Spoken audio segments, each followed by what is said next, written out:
அண்மையில் ரணில் விக்ரமசிங்க சர்வதேச அரங்கொன்றில் கொடுத்த பேட்டியை அடிப்படையாக கொண்டு உடனடியாக ஜேவிபி அரசாங்கம் இதனை பாராளுமன்றத்தில் சமர்த்திருக்கின்றது. அதன் காரணமாக அவர்கள் இந்த விடயத்தை பெருசாக முன்னுக்கு கொண்டு வந்திருக்கின்றார்கள். ஆகவே அது பாரதூரமாக விவாதிக்கப்படுகின்ற ஒரு விடயமாக அது மாறும். உண்மையில் அடிப்படையில் உத்தியோகபூர்வமாகவும் ஜேவிபி ஒரு சோசியலிச கட்சி என்றதை கூட பல இளைய வாக்காளர்களுக்கு இன்னும் தெரியாது. ரணில் விக்ரமசிங்க மட்டுமல்ல, பிரேமதாசனுடைய பெயரும் இதுக்குள்ள கொண்டு வரப்படும். அப்படி கொண்டு வரப்படுகின்ற போது அவருடைய மகனாக சஜித் பிரேமதாசா முழுமையாக ஒரு ஒரு நடுநிலையிலிருந்து முன்னெடுக்கப்பட்ட அறிக்கையாக இருக்கவில்லை. அது இலங்கை தரப்பிலிருந்து, இலங்கை இராணுவத்தின் தரப்பிலிருந்து முன்வைக்கப்பட்ட அறிக்கையாகத்தான் இருந்தது. அவர் இராணுவம் செய்த விடயங்கள், முன்னெடுத்த வன்முறைகள் தவிர்க்க முடியாதவை, தமிழ் மக்களுடைய போராட்டத்தினுடைய பண்பு காரணமாக இவையெல்லாம் முன்னெடுக்கப்பட வேண்டிய ஒரு அவசியம் இருந்தது தேசிய நலன் அடிப்படையில். இதுக்கு முதல் கதைக்கின்ற போது சொல்ல, இந்த அரசாங்கத்துக்கு ரணில் விக்ரமசிங்கக்கு எதிராக முன்னெடுக்கின்ற நடவடிக்கைகள் தான் பாரதூரமான ஒரு அக்கறை இருக்கிறதே ஒழிய ராஜபக்ச அரசாங்கத்துக்கு எதிராக பெரிய ஒரு நடவடிக்கைகள் எதுவும் இன்னும் செய்யலைன்னு சொன்னால் அவருடைய வாக்காளர்கள் 2 பேரும் ஒருவர் தான். அந்த வகையில் பார்க்கின்ற போது மிக பலவீனமான மூலக்கூறு ரணில் விக்ரமசிங்க தான் நான் நினைக்கிறேன். அவருக்கு அடிக்கிறது ஈஸி. அரசியலில் நகர்த்தப்படும் காய்கள், திரைமறைவில் நடக்கும் ரகசிய பீரங்கள், உலகத் தமிழர் அறிந்தேயாக வேண்டிய உண்மைகளை தேடி ஒரு உடறுப்பு.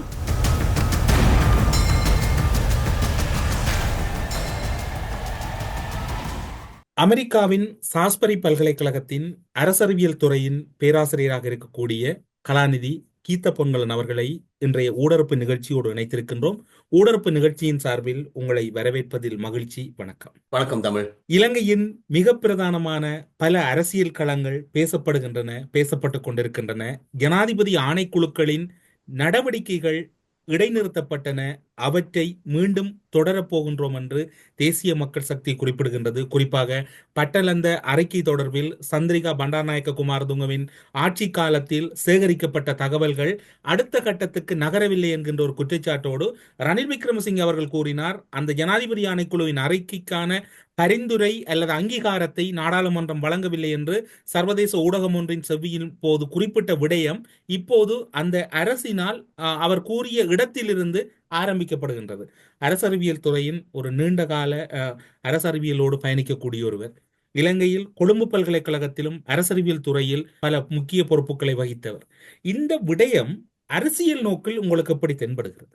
பத்தலந்த வதை முகாம் என்று சொல்றது தமிழ்ல டார்ச்சர் கேம்ப் ஒரு பெரிய ஒரு அரசியல் பேசு பொருளாக மிக நீண்ட காலமாக இருந்து வந்திருக்கின்றது. குறிப்பாக ஐக்கிய தேசிய கட்சி ஆட்சியில் இல்லாத போது இந்த நிகழ்வு 1987 88 ஆண்டுகளில் ஜேபியுடைய 2வது கிளர்ச்சி காலத்தில் இடம்பெற்ற வன்முறைகளுடன் தொடர்புடைய ஒரு பிரதேசம். அந்த அந்த பிரதேசத்தில் மிக பாரதூரமான மனித உரிமை மீறல்கள் இடம்பெற்றதாகவும் அதற்கு ரணில் விக்ரமசிங்கவுக்கு நிறைய தொடர்பு இருப்பதாக அந்த காலத்திலிருந்தே பேசப்பட்டு வருகின்றன. அது தொடர்பாக எந்த விதமான பாரிய நடவடிக்கைகளும் மேற்கொள்ளப்படவில்லை இந்த ஜனாதிபதி ஆணைக்குழு அதனுடைய அறிக்கை என்பதற்கு புறம்பாக. ஏனெனில் இலங்கையில் இடம்பெற்ற மிக பாரதூரமான வன்முறைகளை மீண்டும் முன்னுக்கு கொண்டு வருவதற்கான ஒரு நடவடிக்கையாக அமைந்துவிடக்கூடும் என்று நிறைய கட்சியினர் தரப்பினர் அதில் தொடர்பு பட்டிருந்தார்கள். ஜேவிபியுடைய வன்முறை காரணமாகத்தான் அந்த கிளர்ச்சி ஏற்பட்டது.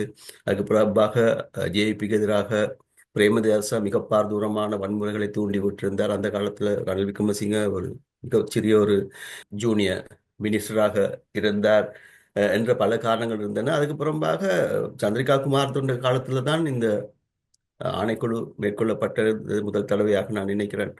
அதனுடைய அறிக்கை ஒன்றும் வெளியிடப்பட்டிருந்த அந்த அறிக்கை தான் இப்பொழுது பாராளுமன்றத்தில் சமர்ப்பிக்கப்பட்டிருக்கின்றது என்று நினைக்கின்றேன். சந்திரிகாவுடைய கணவர் ஜெயக்குமார் தொங்க ஜேவிபியினால் கொல்லப்பட்டார் என்பது வரலாறு.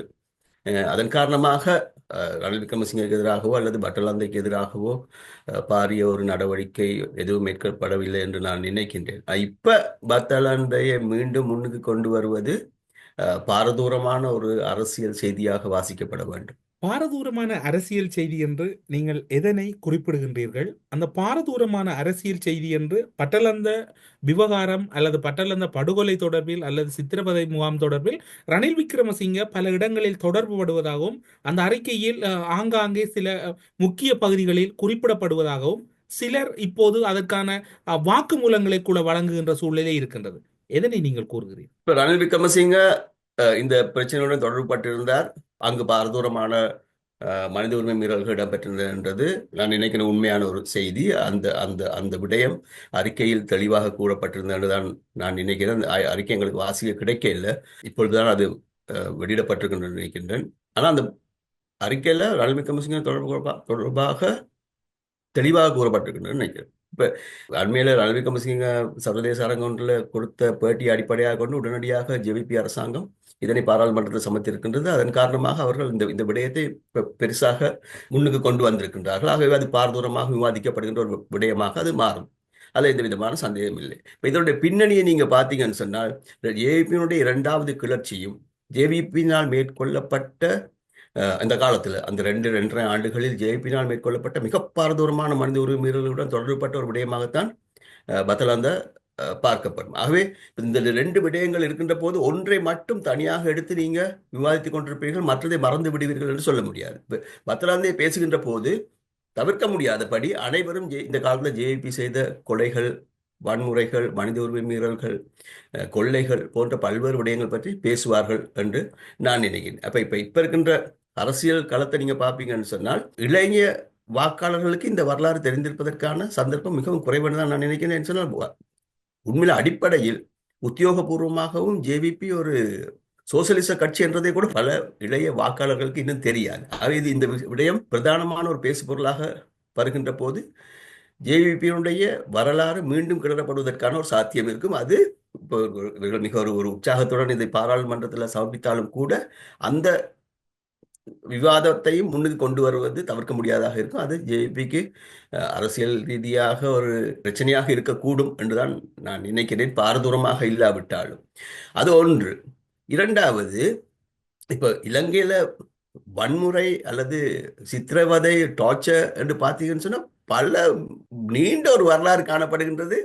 தென்னிலங்கையில் இடம்பெற்ற மோதல் தொடர்பாகவும் தமிழ் அரசியல் கிளர்ச்சி தொடர்பாகவும் அவர்களுடைய போராட்டம் தொடர்பாகவும் மிக பாரதூரமான ஒரு வன்முறையும் டார்ச்சர், சித்திரவதை தொடர்பான ஒரு வரலாறு காணப்படுகிறது. ஆகவே இப்ப இந்த பெரிய ஒரு வரலாறு இருக்கின்ற போது இந்த ஒன்றை மட்டும் தனியாக எடுத்து விவாதிப்பதற்கான ஒரு சந்தர்ப்பம் குறைவானதாக இருக்குமே என்று சொன்னால் இந்த விடயத்தில் ஆர்வம் கொண்டிருக்கின்ற தமிழ் தரப்பினர் தமிழ் மக்களுக்கு நடந்த அநீதி பற்றியும் விவாதிக்க வேண்டும் என்கின்ற ஒரு சித்திரவதை பற்றியும் விசாரிக்க வேண்டும் என்கின்ற ஒரு கோரிக்கை வைப்பார்கள் என்று நான் நினைக்கின்றேன். அப்படி பார்க்கின்ற போது அரசாங்கம் தமிழ் மக்கள் தொடர்பாக இடம்பெற்ற சித்திரவதைகளை முழுமையாக மறந்துவிட்டு பத்தலந்தை மட்டும் விவாதிப்பது அவர்களுடைய இப்ப எல்லாரும் இலங்கை மக்கள் தான், எங்களுக்குள்ள இன வேறுபாடு ஒன்றும் இல்லை என்கின்ற அந்த ஸ்லோகத்தை கொஞ்சம் பலவீனப்படுத்துவதாக இருக்கும். அப்படி பார்க்கின்ற போது இது ஒரு பாரதூரமான ஒரு பிரச்சனையாக உருவெடுப்பதற்கான ஒரு சந்தர்ப்பம் இருக்கு. இப்ப நான் கடைசியா பார்த்த செய்தியின்படி ரணில் விக்ரமசிங்க நாளைக்கு இல்லை நாளன்றைக்கு பத்தலந்த விடயம் தொடர்பாக ஒரு விசேஷமான ஒரு செய்தியாளர் மாநாடு நடத்த இருக்கிறார் என்று தெரிய வருகின்றது. அந்த விடயத்தின் போது அவர் ஜேபியினுடைய வரலாறு பற்றியும் கதைப்பார் என்று நான் நினைக்கின்றேன். ஆகவே இந்த இலங்கையினுடைய இந்த மிக பிரச்சனைக்குரிய ஒரு வரலாற்றை மீண்டும் கிளறுகின்ற ஒரு செய்தியாக இருக்கும். அதில் எந்த விதமான பிரச்சனை இருப்பதாகவும் நான் நினைக்கல. இலங்கையில் இவ்வளவு பாரதூரமான ஒரு மனித உரிமை இடம்பெற்றிருக்கிறதாக அது பற்றி பேசப்பட வேண்டும், அது பற்றி ஆராயப்பட வேண்டும். தவறுகள் நிரூபிக்கப்படுமாக இருந்தால் அவர் தண்டிக்கப்பட வேண்டும் என்பது இந்த சந்தர்ப்பம் இல்லை. ஆனால் இதை மிகவும் உற்சாகமாக பாராளுமன்றத்தில் கொண்டு வந்து அது பற்றி கதைப்பது ஜேவிபிக்கு அவ்வளவு ஒரு சிறந்த ஒரு ஜேபியினுடைய அரசியல் என்ற கோணத்தில் பார்க்கின்ற போது சிறந்த ஒரு தெரிவாக இருக்கும் என்று நான் நினைக்கிறேன். முன்னாள் ஜனாதிபதி சந்திரிகா பண்டாரநாயக்க குமாரதுங்கவின் கணவர் விஜயகுமாரதுங்க தொடர்பில் நீங்கள் ஒரு தகவலை குறிப்பிட்டீர்கள். மக்கள் விடுதலை முன்னணியால் தான் அவர் படுகொலை செய்யப்பட்டார் என்று. இப்போது அது தொடர்பிலான நீதியை முன்னாள் ஜனாதிபதி சந்திரிகா பண்டாரநாயக்க குமாரதுங்க அவர்களும் கேட்பதற்கு முற்படுவாராக அல்லது அதற்கான வலுவான ஆதாரங்கள் இருக்கின்றதா? மக்கள் விடுதலை முன்னணி தான் இதற்கான சூழ்நிலை ஏற்படுத்தினார்கள். இல்ல, அதுல ஒரு பெரிய விவாதம் இருக்குல்ல. மக்கள் விடுதலை முன்னணியால தான் விஜயகுமார் துங்க கொல்லப்பட்டார்ன்றதுல பெரிய ஒரு விவாதம் இருக்குல்ல. அந்த நேரத்தில் இருந்த வரலாற்றின்படி எல்லாருக்கும் ஒரு தெரிந்த விடயம் தான். நீங்க கூறுகின்ற மாதிரி இப்ப இந்த பிரச்சனை முன்வருகின்ற போது விஜயகுமார் துங்கனுடைய கொலையும் விசாரிக்கப்பட வேண்டும் என்கின்ற ஒரு கோரிக்கை முன்வைக்கப்படுமாக இருந்தால் அதுல ஆச்சரியப்படுவதற்கு இருக்கு. அது அதுக்கு புறம்பாக இப்ப ரணில் விக்ரமசிங்க தனியாக ஒரு சின்ன கட்சியை வச்சுக்கொண்டு தன்னை பாதுகாக்க வேண்டும் என்கின்ற ஒரு யதார்த்தம் இருக்கின்றது. ஆனால் அந்த நேரத்தில் ஜனாதிபதியாக இருந்தவர் ஜனாதிபதியாக இருந்த பிரேமதாசாவும் ரஞ்சன் விஜயரத்னையும் தான் இந்த ஜேவிபிக்கு எதிரான கிளர்ச்சியில் முன்னணி தலைவர்களாக இருந்தார்கள். உங்களுக்கு தெரியும் ரஞ்சன் விஜயசந்திரன் மிக கடுமையான ஒரு தேசியவாத ஒரு தலைவராக இருந்தார். அவர் விடுதலை புலிகளினால் பிற்பட்ட காலத்துல கொல்லப்பட்டார். கொழும்புல வச்சுன்னு நினைக்கிறேன். ரணில் விக்ரமசிங்க மட்டுமல்ல, பிரேமதாசனுடைய பெயரும் இதுக்குள்ள கொண்டு வரப்படும். அப்படி கொண்டு வரப்படுகின்ற போது அவருடைய மகனாக சஜித் பிரேமதாசா அதனை பற்றி நடவடிக்கை எடுக்க வேண்டிய அல்லது அதை பற்றி பேச வேண்டிய ஒரு அவசியம் இருக்கும். ஆகவே இது பெரிய நிறைய அரசியல் செயல்பாட்டாளர்களை உள்ளுக்கு கொண்டு வருகின்ற புதிய ஒரு டிஸ்கஷன் ஆக இருக்கும். அதில் எனக்கு எந்த விதமான பிரச்சனையும் இல்லை. அது நாங்கள் பார்க்க வேண்டிய ஒரு விடயம். ஆனால் நாடு இருக்கின்ற ஒரு பிரச்சனையை பார்க்கின்ற போது பொருளாதார பிரச்சனை, ஸ்திரத்தன்மை கொண்டு வருவது, அபிவிருத்தி கொண்டு வருவது, நாட்டினுடைய பிரச்சனை கையாளுகின்றது என்கின்ற விடயங்கள் முக்கியமாக இருக்கின்ற தருணத்தில் அந்த விடயங்களிலிருந்து தேசத்தினுடைய கவனத்தை இந்த பிரச்சனை பத்தனந்த பிரச்சனை கொஞ்சம் நகர்த்தி விடக்கூடும் என்கின்ற ஒரு அச்சுறுத்தலும் இருக்கத்தான் செய்கின்றது. அது மனதில் கொள்ளப்பட வேண்டும் என்று நான் நினைக்கிறேன். இப்போது இந்த பட்டலந்த படுகொலை தொடர்பிலான ஜனாதிபதி ஆணைக்குழுவின் அறிக்கைகள் முறையான வகையில் நடைமுறைப்படுத்தப்பட்டிருந்தாலும் அது அடுத்த கட்டத்துக்கு செல்வதற்கோ அல்லது அந்த அறிக்கைகள் அந்த காலப்பகுதியில் சட்டமாதிப திணைக்களத்துக்கு வழங்கப்படுவதிலோ ஒரு தாமத போக்கு அல்லது மெத்தன போக்கு கடைபிடிக்கப்பட்டுள்ளதாக இப்போது இருக்கக்கூடிய சபை முதல்வரும் அமைச்சருமான பிமல் ரட்நாயக்க குறிப்பிடுகின்றார். ஆனால் இதில் உன்னிப்பாக அவதானிக்கப்பட வேண்டிய விடயம், இந்த ஜனாதிபதி ஆணைக்குழுவின் அறிக்கை நாடாளுமன்றத்தின் ஒப்புதல் அல்லது அங்கீகாரம் பெறப்படவில்லை.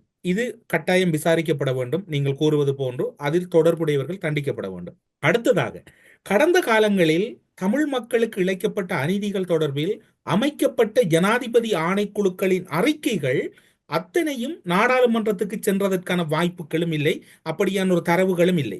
அப்படியாயின் பட்டலந்தவை போன்று அனுருகுமார ஒரே நாடு ஒரே தேசம் அனைவரும் இலங்கையர் என்று சிந்திப்பாராக இருந்தால், ஈழத்தமிழர் அல்லது இலங்கையில் வசிக்கக்கூடிய தமிழர்களுக்கு இடம்பெற்ற அத்தனை அநீதிகளுக்கும் அவர் நீதி தேடி கொடுப்பார்.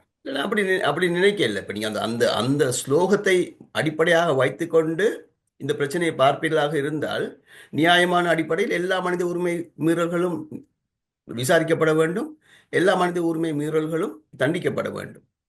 அப்படி பார்க்கின்ற போது வடக்கில் இடம்பெற்ற தமிழ் மக்களுடைய போராட்டத்தின் அடிப்படையாக கொண்ட மனித உரிமை மீறல்களும் விசாரிக்கப்பட வேண்டும். விடுதலை புலிகள் செய்த மனித உரிமை மீறல்களும் இலங்கை தரப்பினரால் செய்த மனித உரிமை விசாரிக்கப்பட வேண்டும்.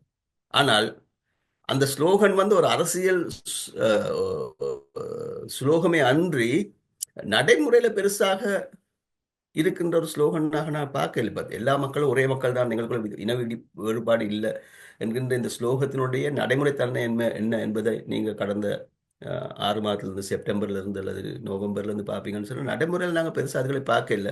எனக்கு ஞாபகம் இருக்கின்ற ஒரு விஷயம் தேசிய கீதம் தமிழில் கொடுக்கப்பட்ட விடயம் தான். அதுக்கு புறம்பாக நீங்கள் தமிழ் தலைவர்கள் முக்கியமான பதவிகள் இருப்பதோ, அவர்கள் தீர்மானம் மேற்கொள்வதோ அல்லது தமிழ் மக்களுக்கு நலன் வாய்க்கக்கூடிய ஏதாவது செயல் திட்டங்கள் கொண்டு வரப்படுறதை நாங்கள்லாம் இன்னும் பார்க்கல. ஸோ அது ஒரு அரசியல் சித்தாந்தம், அரசியல் மட்டத்தில் தான் இருக்க வழியே நடைமுறையில் இருப்பதாக நான் பார்க்கல. ஆனால் இப்போ நான் சொல்கிற மாதிரி இதனை அடிப்படையாக கொண்டு தமிழ் தேசியவாதிகளும் தமிழ் மக்களுடைய அரசியல் உரிமைகள் பற்றி பேசுகிறவர்களும் நிச்சயமாக இதனை தமிழ் மக்களுடைய தொடர்பாக இடம்பெற்ற மனித உரிமை மீறல்களையும் விசாரிக்க வேண்டும் என்று நிச்சயமாக கேட்பார்கள். அப்படி விசாரிப்பது இலங்கை ராணுவத்துக்கு எதிரான ஒரு செயல்பாடாக இருக்கும். அதன் காரணமாகத்தான் கோத்தபாய ராஜபக்சவோ அல்லது மஹிந்த ராஜபக்சவோ அல்லது அதுக்கு பிறகு வந்த மைத்திரிபால சிறிசேன கூட எந்த நடவடிக்கையும் மேற்கொள்ளலை. இப்ப தமிழ் மக்களுடைய வாக்குல தான் மைத்திரிபால ஆட்சிக்கு வந்தார்.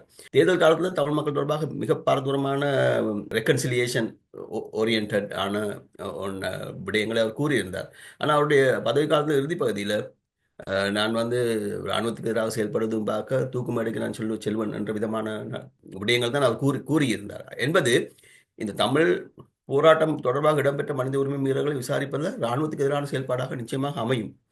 ஆகவே அதனை செய்வது இலகுவாக இருக்காது. ஆகவே நான் சொல்றேன், அதன் காரணமாக தான் நான் ஆரம்பத்திலே சொன்னேன், இந்த பத்தலாண்டு பிரச்சனையை திரும்ப மீண்டும் கொண்டு வந்து அதனை பெரிய ஒரு அரசியல் பூதாகரமான ஒரு விடயமாக கையாள்வது அரசாங்கத்துக்குமே முழுமையாக பயனளிக்கின்ற செயல்பாடாக இருக்கும் என்று நான் நினைக்கிறேன். நீங்களும் கடந்த காலங்களில் பேசப்பட்ட ஒருவர். மிக முக்கியமான விடயங்களில் உங்களுடைய பெயர்களும் ஆங்காங்கே எதிரொலித்திருந்தன. குறிப்பாக கற்றுக்கொண்ட பாடங்கள் நல்லிணக்க ஆணைக்குழுவில் முன்னிலையாகி சில விடயங்களை அந்த காலப்பகுதியில் முன்வைத்தவர்களுள் நீங்களும் ஒருவர். இப்போது இருக்கக்கூடிய மிக முக்கியமான ஒரு சாட்சியாகவும் இருக்கின்றீர்கள். நீங்கள் கற்றுக்கொண்ட பாடங்கள் நல்லிணக்க ஆணைக்குழு யுத்தம் நிறைவு பெற்ற பின்னர் அந்த மக்களுக்கான ஒரு தீர்வு என்பதை கடந்து ஒரு நல்லிணக்கத்தை இலங்கையில் கட்டியெழுப்ப வேண்டும் என்பதில் பல முயற்சிகளை எடுப்பதற்காகவே அந்த காலப்பகுதியில் கற்றுக்கொண்ட பாடங்கள் நல்லிணக்க ஆணைக்குழு உருவாக்கப்பட்டது. அது பல வகையில் பேசப்பட்டது. அதனுடைய இறுதி அறிக்கை எங்கு சென்றது? உங்களுடைய அனுபவம் அதில் எப்படி இருக்கின்றது? இப்ப நான் கற்றுக்கொண்ட பாடங்கள் ஆணைக்குழுல முன்னால போய் கதைச்சது ஒரு பெரிய ஒரு அரசியல் சம்பவமாக இருக்கையில் என்ன நிறைய பிரதானமான அரசியல் செயல்பாடுகளாக இருந்தார்கள். அந்த நேரத்தில் அந்த செயற்குழுவில் தமிழ் அரசியல் கட்சிகளுடைய செயல்பாடுகள் போதுமான அளவுக்கு இருக்கவில்லை என்ற ஒரு ஒரு ஒரு அபிப்பிராயம் எனக்கு இருந்தது. அதன் காரணமாக நான் கொழும்புல இருந்ததன் காரணமாக அந்த ஆணைக்குழுவுக்கு எனக்கு அழைப்பு விடுக்கப்பட்டிருந்தது. அதில் போய் கதைச்சிருந்தேன். தமிழ் மக்களுடைய கோணத்திலிருந்து பிரச்சனையை பார்க்கின்ற போது என்னுடைய அபிப்பிராயம் என்ன என்பது பற்றி நான் அவர்களுடன் பேசியிருந்தேன் ஒரு சாட்சியாக. ஆனால் அந்த கற்றுக்கொண்ட பாடங்கள் ஆணைக்குழு அரசாங்கம் தானே முன்வைத்த ஒரு விடயம் அல்ல, முன்னெடுத்த விடயம் அல்ல. மாறாக அந்த காலத்தில் மஹிந்த ராஜபக்ச அரசாங்கத்துக்கு எதிராக சர்வதேச மட்டத்தில் இருந்த அழுத்தங்களை கையாள்வதற்காக முன்னெடுக்கப்பட்ட ஒரு ஆணைக்குழு. அந்த ஆணைக்குழு மிக நீண்ட ஒரு செயல்முறைக்கு பிறகு அவர்களுடைய அறிக்கையை வெளியிட்டிருந்தார்கள். அந்த அறிக்கை முழுமையாக ஒரு ஒரு நடுநிலையிலிருந்து முன்னெடுக்கப்பட்ட அறிக்கையாக இருக்கவில்லை. அது இலங்கை தரப்பிலிருந்து, இலங்கை இராணுவத்தின் தரப்பிலிருந்து முன்வைக்கப்பட்ட அறிக்கையாகத்தான் இருந்தது. அவர்கள் இராணுவம் செய்த விடயங்கள், முன்னெடுத்த வன்முறைகள் தவிர்க்க முடியாதவை, தமிழ் மக்களுடைய போராட்டத்தினுடைய பண்பு காரணமாக இவையெல்லாம் முன்னெடுக்கப்பட வேண்டிய ஒரு அவசியம் இருந்தது தேசிய நலன் அடிப்படையில் என்ற அடிப்படையில் தான் அந்த அறிக்கை எழுதப்பட்டிருந்தது. அப்படி எழுதியிருந்த போதும் இனங்களுக்கு இடையிலான நல்லிணக்கத்தை எப்படி முன்கொண்டு வரலாம் என்பது தொடர்பில் மிக ஒரு ஒரு காத்திரமான அபிப்பிராயங்கள் சிலவற்றை அவர்கள் முன்வைத்திருந்தார்கள். சில நடவடிக்கைகளை பரிந்துரைத்திருந்தார்கள். ஆனால் நான் ஏற்கனவே சொன்ன மாதிரி மஹிந்த ராஜபக்ச அரசாங்கம் தாங்களாக விரும்பி முன்னெடுத்த ஒரு விடயம் அல்ல கற்றுக்கொண்ட பாடங்கள் ஆணைக்குழு. அந்த சர்வதேச அழுத்தத்தை கையாள்வதற்காக முன்னெடுக்கப்பட்டது. அதன் காரணமாக இந்த அறிக்கை வெளியிடப்பட்டதுக்கு பிறகு அதை அப்படியே தூசி பிடிக்கிற மாதிரி ஒரு இடத்துல வைக்கப்பட்டு கொண்டு நினைக்கிறேன். என்றால் அதிலிருந்து எந்த விதமான ஒரு விடயமும் நடைமுறைப்படுத்தவில்லை. இப்ப அது ஒரு பெரிய ஒரு விடயமாக பார்க்கப்படுவது இல்லை. அந்த அதே விதமான ஒரு யதார்த்தம் தான் பத்தல அந்த அறிக்கைக்கும் இருந்தது. இப்ப ரணில் விக்ரமசிங்கக்கு எதிரான ஒரு நடவடிக்கையை முன்னெடுக்கக்கூடிய ஒரு இயலுமையை இந்த இருக்கின்ற அரசாங்கத்துக்கு அது வழங்கியிருப்பதன் காரணமாக இது இப்போது முன்னுக்கு கொண்டு வருவதற்கான ஒரு செயல்பாடாக இருக்கின்றன. நான் ஏற்கனவே இதுக்கு முதல் கதைக்கின்ற போது சொல்ல, இந்த அரசாங்கத்துக்கு ரணில் விக்ரமசிங்கக்கு எதிராக முன்னெடுக்கின்ற நடவடிக்கைகள் தான் பாரதூரமான ஒரு அக்கறை இருக்கிறதே ஒழிய ராஜபக்ச அரசாங்கத்துக்கு எதிராக பெரிய ஒரு நடவடிக்கைகள் எதுவும் இன்னும் செய்யலைன்னு சொன்னால் அவர்களுடைய வாக்காளர்கள் 2 பேரும் ஒருவர் தான். ராஜபக்ச வாக்காளர்கள் தான் அனுர திசாநாயக்க வாக்காளர்கள். SLPP வாக்குகள் தான் NPP வாக்கு. அதே மஹிந்த ராஜபக்ச காலத்தில் இருந்த துர்பிரயோகங்களுக்கு எதிராக பெரிய நடவடிக்கைகளை இன்னும் எடுக்கவும் மாட்டார்கள் என்று தான் நான் நினைக்கின்றேன்.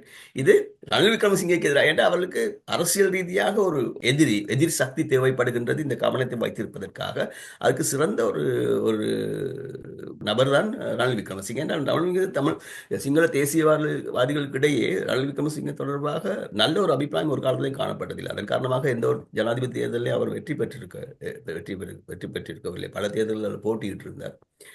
அதன் காரணமாக ரணில் விக்ரமசிங்கக்கு எதிராக செயல்படுவதும் நடந்து கொள்வதும் அவருக்கு எதிரான விடயங்களை கூறுவதும் கதைப்பதும் இந்த அரசாங்கத்துக்கு பிரதானமான ஒரு அக்கறை இருப்பதை நான் பார்க்கிறேன். மஹிந்த ராஜபக்சவை எதிர்ப்பதற்கு அல்லது அவர் தொடர்பிலான சட்ட நடவடிக்கை எடுப்பதற்கு ஒரு அச்ச உணர்வு இருக்கின்றது. அரசியல் கோணத்திலிருந்து பார்க்கின்ற போது அது அவ்வளவு சிறந்த ஒரு விடயமாக இருக்காது என்பதை இந்த அரசாங்கம் புரிந்து கொண்டிருப்பது இருக்கிறது. அதன் காரணமாக தான் இப்போ நான் கடந்த 6 மாதம் என்று நீங்கள் பார்ப்பீங்கன்னு சொன்னால் பெரிய ஒரு நடவடிக்கைகளோ அல்லது விமர்சனங்களோ அல்லது எதிர் நடவடிக்கைகளோ மஹிந்த ராஜபக்ச அரசாங்கத்துக்கு எதிராக மேற்கொள்ளப்படவில்லை. ஏன்னா இப்போ யுத்த காலத்தில் நடந்த மனித உரிமை மீறல்கள் என்று பார்க்கின்ற போது மஹிந்த ராஜபக்ச அரசாங்கத்துக்கு பாரிய ஒரு பொறுப்பு இருக்கின்றது. கோத்தபாயாவுக்கு பாரிய ஒரு பொறுப்பு இருக்கின்றது. அது பிறகு பொருளாதார வீழ்ச்சி என்று பார்க்கின்ற போது கோத்தபாய அரசாங்கத்துக்கு மிகப்பாரிய ஒரு பொறுப்பு இருக்கிறது. அவருடைய காலத்தில் அது இடம்பெற்றது. அவருடைய கொள்கைகள் காரணமாக தான் அது இடம்பெற்றது. ரணில் விக்ரமசிங்கனுடைய கொள்கையின் காரணமாக அது இடம்பெற இல்லை நான் நினைக்கிறேன். ஆனால் ரணில் விக்ரமசிங்கக்கு எதிராக முன்வைக்கின்ற இந்த விமர்சனங்களுடன் பார்க்கின்ற போது நான் நினைக்கல மஹிந்த ராஜபக்சேக்கு எதிராக பாரதூரமான விமர்சனங்கள் எதுவும் முன்வைக்கப்பட்டதாக நான் நினைக்கல. அப்படியாயின் இப்போது ரணில் விக்ரமசிங்கே ஆட்சிக்கு எதிராக ஏதாவது நடவடிக்கைகள் அல்லது ஏதாவது சூழ்ச்சி செய்து விடுவார் என்று இப்போது இருக்கக்கூடிய தேசிய மக்கள் சக்தி அச்சப்படுகின்றது. இல்ல, நான் நினைக்கல ரணில் விக்ரமசிங்கேக்கு இந்த ஆட்சியை கீழே கொண்டு வருவதற்கான ஒரு பெரிய சக்தி இருப்பதாக நான் நினைக்கல. உங்களுக்கு விமர்சிப்பதற்கான ஒரு ஒரு மூலக்கூறு தேவைப்படுகின்றது. அந்த அந்த வகையில பார்க்கின்ற போது மிக பலவீனமான மூலக்கூறு ரணில் விக்ரமசிங்க தான் நான் நினைக்கிறேன். அவருக்கு அடிக்கிறது ஈஸி என்று அவருக்கு அவ்வளவு பெரிய ஒரு வரலாறு இருக்கின்றது. மிக நீண்ட காலமாக அரசாங்கத்தில் ஒரு பகுதியாக இருக்கின்றார். 1977 ஆண்டு ஜெயலலிதாவுடைய அரசாங்கத்தில் இருந்திருக்கின்றார். பிரேமதாஸ் அரசாங்கத்தில் இருந்திருக்கின்றார். விஜயதுங்கோட அரசாங்கத்தில் இருந்திருக்கின்றார். அது சந்திரிகா காலத்தில் பிரதம மந்திரியாக இருக்கின்றார். மிக நீண்ட ஒரு அரசியல் வரலாறு இருக்கின்றது. அதுக்கப்புறமா சிங்கள தேசியவாதிகளுக்கு இடையில் அவருக்கு ஒரு பெரிய ஒரு அபிப்பிராயம் காணப்படவில்லை. மற்ற அவர் ஒரு மேற்கு தேசம் போன்ற ஒரு ஒரு அவுட்லுக் அவருக்கு காணப்படுகின்றது. மாறாக மஹிந்த ராஜபக்சே பார்த்தீங்கன்னு சொன்னால் தேசியவாத அவுட்லுக் தான் இருக்கின்றது, பார்வை தோற்றம் இருக்கின்றது. ஆகவே அவருக்கு ரணில் விக்ரமசிங்கே தாக்குவதும் விமர்சிப்பதும் அவருக்கு எதிராக நடவடிக்கை எடுப்பதும் அரசியல் ரீதியாக சிறந்ததாக இருக்கும். அதுக்கப்புறமாக இப்போ வரலாறு என்று பார்த்தாலுமே கூட இப்போ ஜேவிபியினுடைய ஒரிஜினல் அடிப்படை சித்தாந்தம் வந்து சோசலிசம் தான் இல்லை. அப்போ அந்த சோசலிசத்துக்கு எதிரான மிக பிரதானமான கொள்கையை கொண்டவர் ரணில் விக்ரமசிங்க. ஒரு கேபிட்டலிஸ்டாக, ஒரு முதலாளித்துவவாதியாக, ஒரு ஒரு லிபரலாக அவர் தான் அந்த எதிர்கொள்கையை கொண்டிருக்கின்றார். அதுக்கப்புறமாக ஜேவிபி நசுக்கப்பட்ட காலத்தில் 1987 88ஆம் ஆண்டு காலத்தில் பிரேமதாஸ் அரசாங்கம் ஜேவிபியாக மிக பாரதூரமான வன்முறைகளை கட்டவிழ்த்து விட்டிருந்தது. இறுதியாக ஒரே நேரத்தில் எல்லா தலைவர்களும் சுற்றி வளைக்கப்பட்டு கொல்லப்பட்டிருந்தார்கள். அதோடு தான் அந்த அந்த 2வது கிளர்ச்சி முடிவுக்கு வந்தது. அதில் தப்புன ஒரே ஒரு ஆள் தான் சோமவன்ச.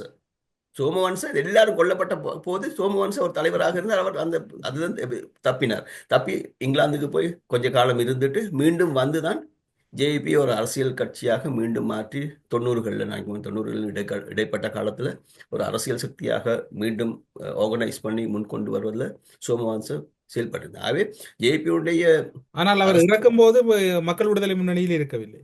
ஆனால் அது அது அது வேற வரலாறு. ஜேபியினுடைய அரசியல் இராணுவ தலைமைத்துவம் ஒரே நேரத்தில் முழுமையாக அழிக்கப்பட்டதுக்கு ரணில் விக்ரமசிங்க உறுப்பினராக இருந்த ஐக்கிய தேசிய கட்சி தான் அதனை முன்னெடுத்திருந்தது. அதன் காரணமாக அந்த ஒரு ஹாஸ்டிலிட்டி, அதுக்கு எதிரான பாரதூரமான ஒரு அபிப்பிராயம் இருக்கின்றதுன்னு நான் நினைக்கிறேன். இந்த அரசு ஆட்சியை பொறுப்பேற்கின்ற போது வழங்கிய உத்தரவாதங்களுள் மிக முக்கியமானது உயிர்த்த ஞாயிறு தாக்குதலில் சூத்திரதாரிகள் கைது செய்யப்படுவார்கள், உயிர்த்த ஞாயிறு தாக்குதல் துரிதப்படுத்தப்படும், இலங்கையில் இருக்கக்கூடிய அதிகளவான ஊழல்வாதிகள் சட்டத்தின் முன் நிறுத்தப்படுவார்கள், தண்டனை பெற்றுக் கொடுக்கப்படும், இலங்கையில் இடம்பெறுகின்ற அத்தனை ஊழல்கள் அல்லது இந்த நாட்டில் இடம்பெறுகின்ற மக்களுக்கு அநீதியான விடயங்கள் எல்லாம் தடுத்து நிறுத்தப்படும் என்று கூறினார்கள். இப்போது பட்டலந்த அறிக்கை அல்லது பட்டலந்த விவகாரம் இப்போது பேசப்படுவதனால் உயிர்த்த ஞாயிறு தாக்குதல், ஊழல்வாதிகள் விவகாரம் எல்லாம் ஒரு கிடப்பில் போடப்பட்டுவிடும். அது அவையெல்லாம் பின்தள்ளப்படும் என்று தான் நினைக்கிறேன். சொன்ன தவிர்க்க முடியாதபடி கவனம் அரசாங்கத்துடையதும் மக்களுடையதும் கவனம் இந்த பிரச்சனைகள், இந்த நடைமுறை ரீதியான ஏற்கனவே சொன்ன மாதிரி நடைமுறை ரீதியான பிரச்சனைகள்ல இருந்து பத்தலந்தை தொடர்பாக இலகுவாக மாற்ற முடியும் என்ற ஒரு சுவாரஸ்யமான ஒரு ஒரு விடயம் என்பதன் காரணமாக அதை வைத்துக்கொண்டு பெரிய ஒரு அரசியல் டிராமாவே பண்ணலாம். ஐ மீன் பொதுமக்கள் மத்தியில் நினைக்கிறேன் அந்த அந்த அந்த தோற்றத்தில் அது ஒரு ஒரு சேலஞ்ச் தான் என்று தான் நான் நினைக்கிறேன். சொன்னால் முக்கியமான பிரச்சனை இருக்கின்ற போது அந்த கவனத்தை வேறு திசைக்கு திருப்புவதாக அது இருக்கும் என்ற ஒரு ஒரு அச்சுறுத்தல் காணப்படுகின்றது. இருந்தாலும் பத்தலந்து மிக பாரதூரமான ஒரு பிரச்சனை தான் நான் நினைக்கின்றேன். அது அது கவனமாக ஆராயப்பட வேண்டும். மற்றது பத்தலந்த இந்த விசாரணை முன்னெடுத்தது ரணில் விக்ரமசிங்கே எதிரான ஒரு அரசாங்கம், சந்திரிகா பண்டாரநாயகனுடைய அரசாங்கம். அந்த அறிக்கையும் கூட முழுமையாக சரியாக இருக்க வேண்டும் என்ற எந்த விதமான அவசியமும் இல்லை என்ற ரணில் விக்ரமசிங்கே பிடிக்காத ஒரு அரசாங்கம் தான் அந்த அந்த அந்த செயல்பாட்டை முன்னெடுத்தது. ஆகவே நடுநிலையான நபர்களை கொண்ட ஒரு விசாரணை முன்னெடுக்கப்பட வேண்டும். குற்றங்கள் நிரூபிக்கப்படுமாக இருந்தால் தண்டிக்கப்பட வேண்டும். இப்போ இல்லை ரணில் விக்ரமசிங்கே பேரை மட்டும் பெருசாக கதைக்கிறதுலே ஒரு பிரச்சனை இருக்கின்றதான் நான் நினைக்கின்றேன். சொன்னால் இந்த பிரச்சனையில் பத்தலந்த என்பது பத்தலந்த அல்ல. பத்தலந்த என்பது இந்த 87-88ஆம் காலகட்டத்தில் நடந்த பாரதூரமான மனித உரிமை மீறல்களுடைய ஒரு ஒரு ஒரு சிம்பல், ஒரு ஒரு ஒரு எலிமெண்ட் தான். ஆகவே அந்த எலிமெண்ட்டை மட்டும் இல்லை நாங்கள் பார்க்கணும். நாங்கள் பார்க்கணும் முழுமையான பிரச்சனை. அந்த முழுமையான பிரச்சனையை பார்க்கின்ற போது இந்த பாரதூரமான மனித உரிமை மீறலுடன் தொடர்பட்ட பல நபர்கள் காணப்படுவார்கள். அப்போ அதெல்லாத்தையும் நாங்கள் வந்து ரணில் விக்ரமசிங்கே மட்டும் ஃபோக்கஸ் பண்ண நான் சொன்ன மாதிரி அவர் வந்து ஒரு ஒரு ஈஸியான ஒரு டார்கெட் என்பதன் காரணமாக தான் நான் நினைக்கின்றேன். ஆனால் நீங்கள் உண்மையான ஒரு விசாரணை முன்னெடுக்கப்படுமாக இருந்தால் இந்த பெயர்கள் எல்லாம் வெளியே வருவதற்கான ஒரு சாத்தியம் இருக்கும். நான் நினைக்கிறேன் அது அது செய்யப்பட ஒரு வேண்டிய வேண்டிய ஒரு விடயம் என்று தான் நான் நினைக்கின்றேன். ஏனைய பிரச்சனைகள் பார்க்கப்பட வேண்டும். இப்ப இருக்கின்ற முக்கியமான பிரச்சனைகளிலிருந்து கவனத்தை எடுத்துக் கொள்ளாமல் அது செய்யப்பட வேண்டும் என்று தான் நினைக்கிறேன். ஆம், நீங்கள் கூறினீர்கள் ரணில் விக்ரமசிங்கவுக்கு எதிரான விசாரணை சந்திரிகா பண்டாரநாயக்காவின் காலப்பகுதியில் இடம்பெற்றிருந்தது. இப்போது ரணில் விக்ரமசிங்கவுக்கு எதிரான விவகாரம் தேசிய மக்கள் சக்தி என்பிபியினுடைய ஆட்சியில் இடம்பெறுகின்றது என்று. ஆனால் இவை அத்தனைக்கும் அப்பால் இன்னும் ஒரு சம்பவம் இருக்கின்றது. குறிப்பாக 2002 ஆண்டு தொடக்கம் 2009 ஆண்டு மே மாதம் வரையிலான மோதல் காலப்பகுதியில் இடம்பெற்ற நிகழ்வுகள் குறித்து ஆராய்வதற்கான போர்க்கால படிப்பினைகள் மற்றும் நல்லிணக்கத்துக்கான ஆணைக்குழுவுக்கான உறுப்பினர்களை மஹிந்த ராஜபக்ச நியமிக்கின்றார். அந்த உறுப்பினர்களில் சிங்களவர், முஸ்லிம், தமிழர்கள் என்று கிட்டத்தட்ட 8 பேர் அடங்கிய ஒரு குழு உருவாக்கப்படுகின்றது. அது பல தகவல்களை திரட்டி இருக்கின்றது. நீங்கள் இப்போது கூறியது போன்று உங்களுடைய சாட்சியங்களும் அதில் முக்கியம் பெறுவதற்கு வாய்ப்பு இருக்கின்றது. யுத்தத்தை நடத்தியொருவரே அந்த ஆணைக்குழுவை உருவாக்கி இருந்தார். அது பல தகவல்களை திரட்டி இருக்கின்றது. அப்படியாயின் பட்டலந்தவை விட மிக முக்கியமான விவகாரமாக இவையும் முன்னிலைப்படுவதற்கு வாய்ப்பு இருக்கின்றது. ரெண்டும் வேறுபட்ட விஷயங்கள் இல்ல. இப்போ பத்தலந்த என்பது தென்னிலங்கையில் இடம்பெற்ற ஒரு அரசியல் கிளர்ச்சி அடிப்படையாக, போராட்டத்தை அடிப்படையாக முன்வைக்கப்பட்ட ஒரு பிரச்சனை. இப்ப நீங்க கதைக்கிறது வந்து வடக்குல இடம்பெற்ற போராட்டத்தை அடிப்படையாக கொண்ட ஒரு பிரச்சனை. இப்ப நீங்க ஒரு ஐடியலான ஒரு சிச்சுவேஷன்ல இருந்து யோசிப்பீர்களாக இருந்தால் இவை எல்லாமே ஆராயப்பட வேண்டும், இவை எல்லாம் விசாரிக்கப்பட வேண்டும் என்று தான் நான் சொல்லுவேன். ஆனால் அந்த அளவுக்கான ஒரு கெப்பாசிட்டி இந்த அரசாங்கத்துக்கு இருக்குமா என்று கேட்டால் நான் நினைக்கல அப்படி இருக்கும் என்று சொல்லிட்டு. ஒன்று பொருளாதார வளங்கள், அதுக்கு தேவையான விருப்பம் போன்றவை இருக்கும் என்று நான் நினைக்கல. அது புறம்பாக இப்ப நீங்க ரெண்டாவது விடயத்தை பற்றி பேசுகின்ற போது அது வந்து அந்த நடவடிக்கை உடனடியாக இலங்கை இராணுவத்துக்கு எதிரான ஒரு செயல்பாடாக பார்க்கப்படும். அது இலங்கை அரசாங்கம், இப்போது இருக்கின்ற அரசாங்கம் கூட அதை விரும்ப போவதில்லை. அது அப்படி இடம்பெறும் என்று நான் நினைக்கல. நீங்கள் தொடர்ச்சியாக ஒரு முக்கியமான விடயத்தை வலியுறுத்துகிறீர்கள், இலங்கை இராணுவத்துக்கு எதிரான விடயம் என்று. குறிப்பாக பட்டலந்த படுகொலையிலும் இலங்கை போலீசார் இராணுவத்தினர் சம்பந்தப்பட்டிருப்பதாக அதில் பாதிக்கப்பட்ட தரப்புகள் இப்போது கூறுகின்றார்கள். அவ்வாறான ஒரு தண்டனை அல்லது விசாரணை வலயம் ஒன்று உருவாக்கப்பட்டு தேசிய மக்கள் சக்தி கூறுவது போன்று ரணில் விக்ரமசிங்கவில் இருந்து அத்தனை பேரும் விசாரணைக்கு உட்படுத்தப்படுகின்ற போது அதில் நீங்கள் அந்த தொடர்ச்சியாக வலியுறுத்துகின்ற இராணுவம் என்பது இதில் ஒரு முக்கிய பொருளாக மாறப்போகின்றது. அதான் இப்ப பத்தலாந்தே செய்கின்ற போது உங்களுக்கு முக்கியமான ஒரு இலக்காக ரணில் விக்ரமசிங்க போன்றவர்கள் தான் இருப்பார்கள். அது இராணுவத்துக்கு எதிரான ஒரு நடவடிக்கையாக பெரிதாக பார்க்கப்படும் என்று நான் நினைக்கல. அது பெரிய ஒரு போலீஸ் தொடர்பான ஒரு தொடர்பு இருக்கலாம். ஆனால் இப்ப வடக்கு போராட்டம் பார்க்கின்ற போது சிங்கள மக்கள், சிங்கள இராணுவம், தேசிய நலன் என்ற அடிப்படையில் தான் பார்க்கப்படும். மாறாக பத்தலந்தையை பார்க்கின்ற போது சாதாரண சிங்கள மக்களுக்கு எதிராக முன்னெடுக்கப்பட்ட ஒரு வன்முறை நடவடிக்கையாக தான் அது பார்க்கும்போது அது ரெண்டையும் பார்க்கறதுல ஒரு ஒரு பார்வை வித்தியாசம் ஒன்று இருக்கும் என்று நான் நினைக்கின்றேன்.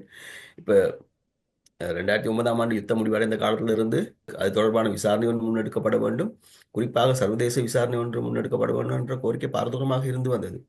அதனை செய்வதற்கு யாரும் தயாராக இருக்கவில்லை என்று சொன்னால் அது இலங்கை இராணுவத்துக்கு எதிரான ஒரு செயல்பாடாகத்தான் பார்க்கப்பட்டிருந்தது. அதன் காரணமாகத்தான் அதனை யாருமே முன்னெடுப்பதற்கான முன்னெடுக்க வரல. அது முன்னெடுக்கப்படும் என்று நான் ஒரு காலத்தையும் நான் எப்பவும் சொல்லுவதற்கு அது நடக்காது என்று சொல்லிடு. இலங்கையில் அரசியல் யதார்த்தத்தை படிப்படியாக வச்சு பார்க்கின்ற போது அது நடக்காது என்றது தெரியும். இந்த முறையும் நான் நினைக்கிறேன் அப்படி நடக்காது தான் நான் நினைக்கிறேன். ஆனால் பத்தல அந்த ஒரு விசாரணையாக நடப்பதற்கான ஒரு சின்ன ஒரு சந்தர்ப்பம் இருக்கலாம் என்று சொன்னால் இது வந்து அரசாங்கத்தினுடைய அரசியல் எதிரிகளுக்கு எதிராக முன்னெடுக்கின்ற ஒரு விடயமாக இருக்கு. இப்ப நீங்க வடக்கு போராட்டத்தை வச்சு அடிப்படையாக வச்சு பார்க்கின்ற போது விசாரணை வந்து நேரடியாகவே இராணுவத்துக்கு எதிராகத்தான் இருக்குன்னு சொன்னால் விடுதலை புலிகளுடைய மனித உரிமை மீறல்களை பற்றி விசாரிக்கின்ற போது விடுதலை புலிகள் ஒரு இராணுவ அமைப்பு இப்ப இல்லை. இப்ப யாருக்கு எதிராக முன்னெடுப்பது, யாருக்கு எதிராக நடவடிக்கை எடுக்கின்றது என்ற ஒரு கேள்வி இருக்கும். ஆகவே அது நேரடியாகவே இராணுவத்துக்கு எதிராக தான் கருதப்படும்.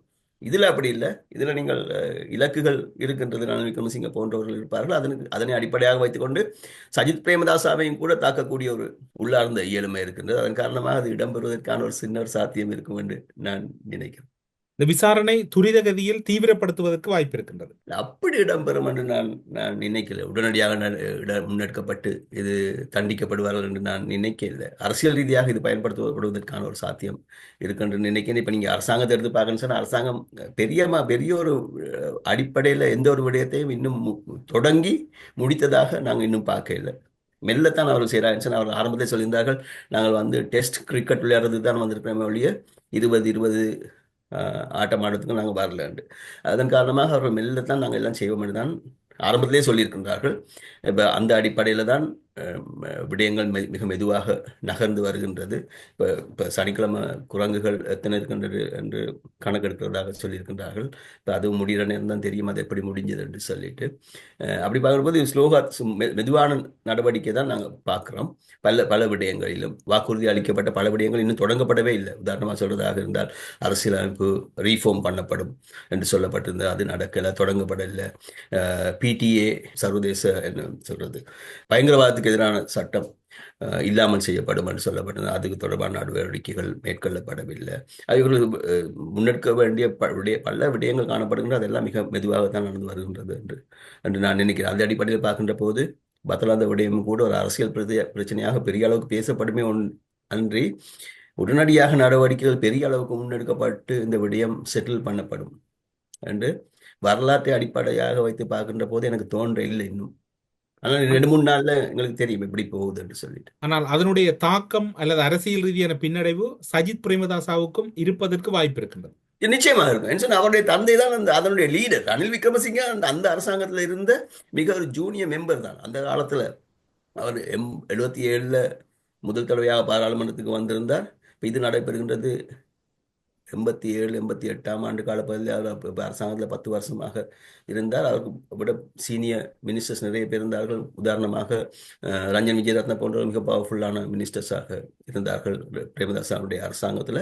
அது நான் ஏற்கனவே சொன்ன மாதிரி பிரேமதாசாவும் ரஞ்சன் விஜயரத்னையும் தான் அந்த ஜேபிக்கு எதிரான இந்த செயல்பாட்டினுடைய தலைவர்களாக பார்க்கப்பட வேண்டும். ரணில் விக்ரமசிங்க ஒரு சின்ன ஒரு உறுப்பினர் தான் அந்த நேரத்தில். ஆகவே பிரேமதாசாவுடைய பேரை விட்டுட்டு இதை பார்க்கறது இயலுமாக இருக்குமென்னு நினைக்கல. நான் அரசாங்கம் அதனை செய்ய வேண்டிய அவசியம் இல்லை என்று சொன்னால் எதிர்க்கட்சி தலைவரை தாக்குவதற்கான ஒரு அடிப்படை இது அவர்களுக்கு வழங்கும் என்று நான் நினைக்கிறேன். அதன் காரணமாக ரணில் விக்ரமசிங்க தரப்பும் சஜித் பிரேமதாச தரப்பும் ஜேபிக்கு எதிரான குற்றச்சாட்டுகளை இந்த சந்தர்ப்பத்தை பயன்படுத்தி கொண்டு முன்கொண்டு வருவார்கள் என்று நான் நினைக்கிறேன். பாராளுமன்றத்துக்கு வெளியிலே. ஆக மிக பாரதூரமான அரசியல் ஒரு வாக்குவாதம் இடம்பெறுவதற்கான ஒரு சந்தர்ப்பம் இருக்கும் என்று நான் நினைக்கின்றேன். ஊடறுப்பு நிகழ்ச்சியில் இணைந்து கொண்டு இலங்கையில் ஏற்பட்டிருக்கக்கூடிய அரசியல் மாற்றங்கள், அதன் பின்னரான ஏற்பட போகின்ற அரசியல் ரீதியான பெரும் விளைவுகள் என்று பல விடயங்கள் தொடர்பிலான கருத்துக்களை ஊடறுப்பு நிகழ்ச்சியின் வாயிலாக பகிர்ந்து கொண்டமைக்கு சிறப்பு நன்றிகளோடு ஊடறுப்பு நிகழ்ச்சியிலிருந்து விடைபெற்றுக் கொள்கிறோம். நன்றி, வணக்கம். நன்றி தமிழ். அரசியலில் நகர்த்தப்படும் காய்கள், திரைமறைவில் நடக்கும் இரகசிய பீரங்கள், உலகத் தமிழர் அறிந்தேயாக வேண்டிய உண்மைகளை தேடி ஒரு ஊடறுப்பு.